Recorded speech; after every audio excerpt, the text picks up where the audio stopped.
Magnus akhirnya keluar sebagai juara Speed Chess Championship dan ini adalah game terbaik di game finalnya melawan Alireza Firouzja, teman-teman. Jadi mereka bermain dengan waktu 3 jam dengan 3 format, 5 menit dengan bonus waktu 1 detik, 1,5 jam, kemudian 1 jam bermain di format 3 menit bonus waktu 1 detik, dan setengah jam di format catur bulat 1 menit plus 1 detik.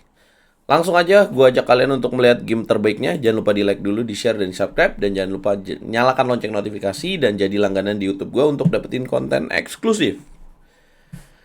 Ini di format 1 menit plus 1 detik ya. Magnus mulai dengan langkah E4. Kemudian dijawab C6, Karokan defense.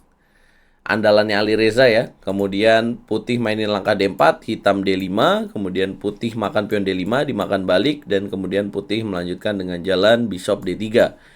Hitam kuda F6, kemudian putih C3, ini variasi tukar ya teman-teman. Kemudian hitam bishop G4, putih mainin langkah kuda E2. Kenapa nggak kuda F3? Untuk gajah di petak F4. Ini tujuannya. Nah, kemudian hitam kuda C6 dan juga mau F3 juga boleh. Kemudian H3, bishop ke petak H5. Game dilanjutkan dengan bishop F4 mencegah queen ke petak C7, mengontrol petak pusat juga. Hitam kemudian E6, putih kuda D2, dan hitam bishop D6. Putih makan lagi, dan kemudian dilanjutkan dengan mengamankan raja. Hitam juga mengamankan raja, dan putih mulai ganggu lewat sayap menteri dengan queen B3. Sekaligus menghindari pin dari bishop di petak H5. Benteng A ke petak B8, putih kuda G3, hitam B5. Kalau dimakan tipuan ya, kena pin. Nah, kalau ditukar mungkin sebenarnya lebih bagus ya. Karena putih punya menghilangkan bishop yang bagus di petak H5. Tapi putih nggak mau ambil itu. Magnus lebih pilih A3 dulu, mencegah B4. Kemudian hitam A6.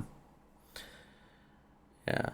Kemudian putih lanjutkan dengan benteng Fe1, kontrol petak E5. Hitam bishop G6, ditukar. Kemudian dimakan lagi dengan pion H. Putih kuda F3, mengontrol petak E5.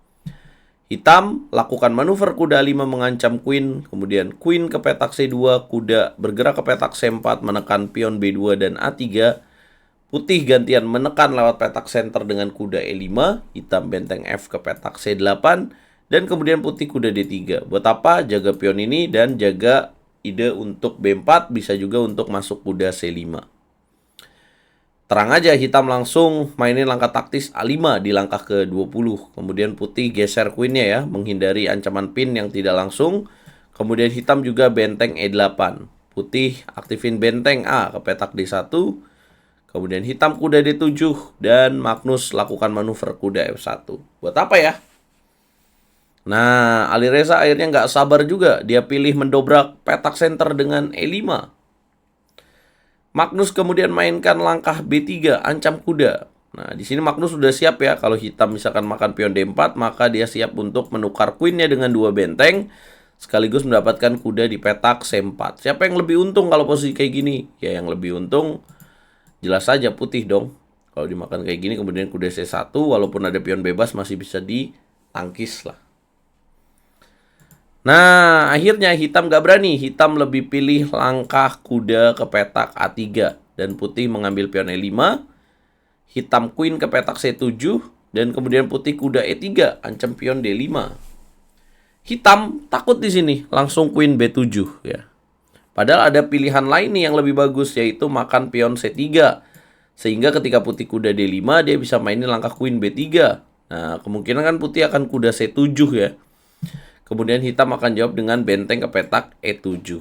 Ini akan aman ya, karena kalau dia benteng ke petak C8 mungkin jadi masalah di sini karena putih bisa mainin benteng C1 dan nanti ada dorongan E6. Ya, karena ini 1 menit mungkin ya, dan Alireza melakukan kesalahan dengan menteri B7. Apa langkah terbaik untuk putih? Magnus lanjutkan ide queen F3. Menekan pion di petak D5. Lah, pion E5-nya dimakan dong. Yes, pion E5 dimakan. Kemudian dimakan lagi dan makan lagi pakai benteng. Apa yang dilakukan oleh putih? Dapat pion D5. Dan kemudian pertukaran benteng dilakukan. Ini yang jadi bahaya buat hitam. Karena putih setelah pertukaran benteng ini ternyata bisa melakukan tekanan dengan benteng E7 dengan tujuan makan F7 dan checkmate petak G7. Sementara hitam di sini kesulitan juga karena ada ide discover check ya. Skak dan dapatan queen kalau misalkan bentengnya kabur ke petak F8.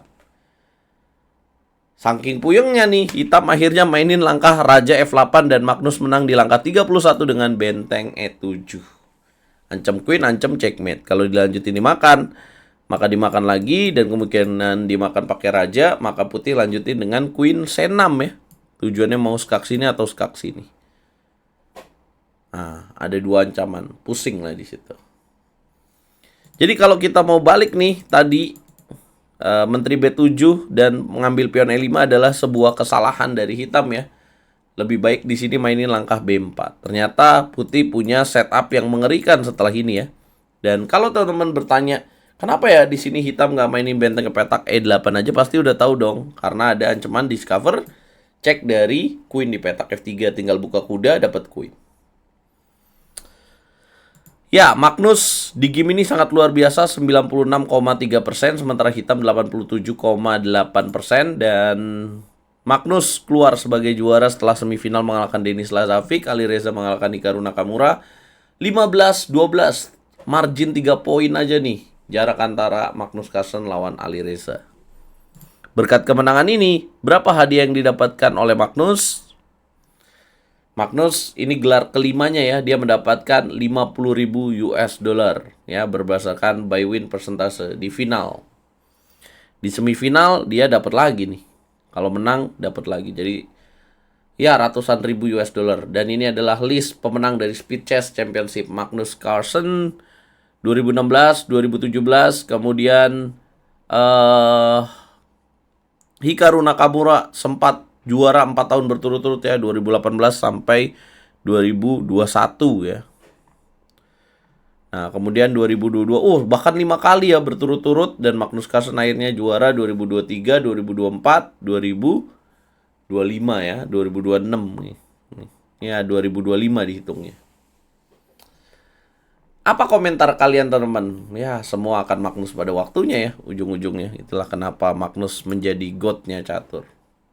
Masih belum ada yang bisa ngalahin dia. Siapa kira-kira yang akan bisa ngalahin Magnus ya? Ya, tinggal tunggu Magnus tua aja sih.